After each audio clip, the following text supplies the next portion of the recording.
আমরা তো বসে থাকবো না। আমরা কি বসে থাকবো? আঙ্গুল চুষবো? আমরা রাস্তায় নামবো। তাহলে কোনটা ঠেকাবেন? দ্রব্যমূল্য ঠেকাবেন, নিজের আসন ঠেকাবেন, না 11 দলীয় ঐক্য জোটকে থামাবেন? 11 দলীয় ঐক্য জোটকে ধাপে ধাপে রাস্তায় নামতে হবে, এটার বিকল্প নাই। সোজা আঙ্গুলে গিয়ে উঠবে না। আপনাদের সবাইকে ধন্যবাদ। 1971 সালে আমরা যখন বিদ্রোহ করি, সেটা কি সংবিধান মেনে করেছিলাম? পরবর্তী পর্যায়ে অনেকগুলি কাজ হয়েছে।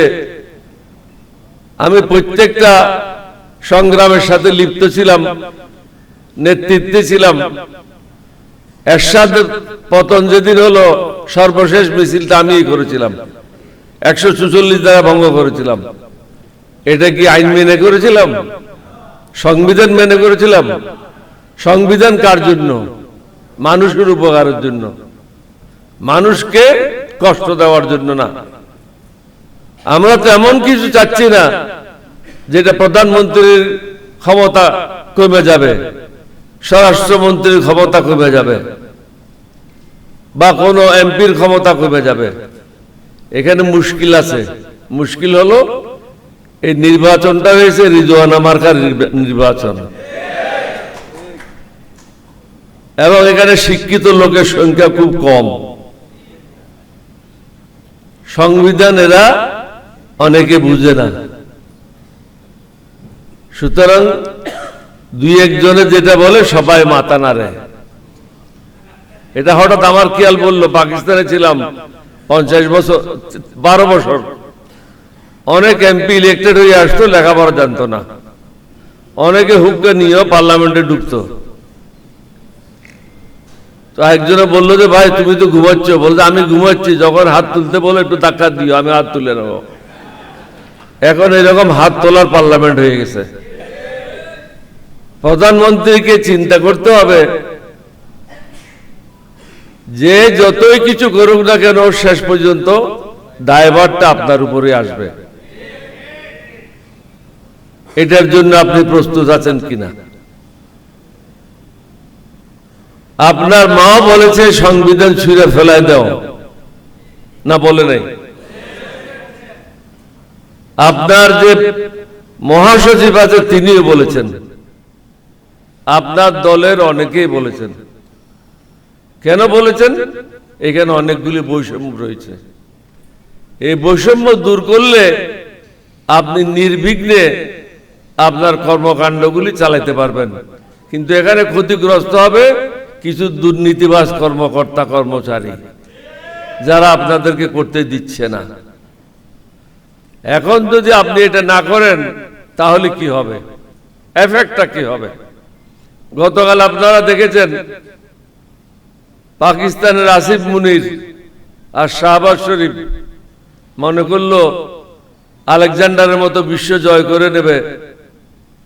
আমেরিকাকে ডেকে নিল, ইরানের লোক তো আসলো। আসলে এটা তারা, আমেরিকার একটা পলিসি ছিল যে তারা হেরে যাচ্ছিল, 10-12 দিন সময় নিল আবার রিগ্রুপিং করার জন্য, প্রস্তুতি গ্রহণ করার জন্য। ইরানও মনে করলো মন্দ কি, আমরাও আমাদের জিনিসগুলি গুছাই নি। এটার এফেক্টটা কি হবে? It is a third world ওয়ারের একটা সূচনা। এটার যে সুদূর এটা আমাদের উপর এফেক্ট হবে।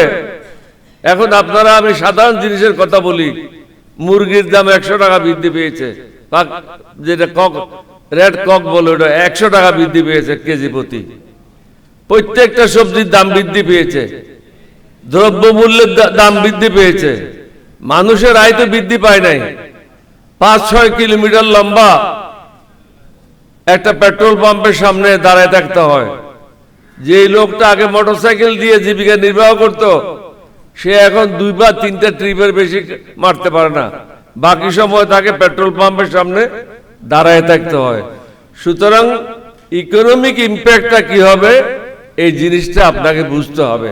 এখানে বড়োয়ার সাহেব বলে গেছেন, গত 1.5 মাসে 51,000 কোটি টাকা ব্যাংকের থেকে ঋণ নিয়েছেন, তাহলে পুরো বছর হলে কত হাজার লক্ষ কোটি টাকা হবে? এছাড়াও এটা তো হলো ইকোনমিক সাইডটা, বাইরে যে অশান্তিটা হবে এটা কিভাবে সামাল দেবেন? জনগণের মধ্যে অশান্তিটা সৃষ্টি যে হবে দ্রব্যমূল্যের কারণে, এটা সামাল দেওয়া সম্ভব হবে না।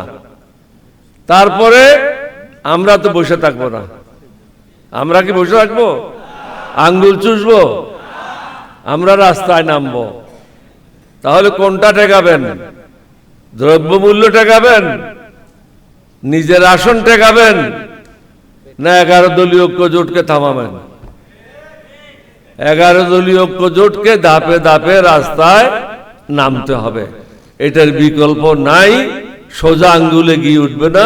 আপনাদের সবাইকে ধন্যবাদ।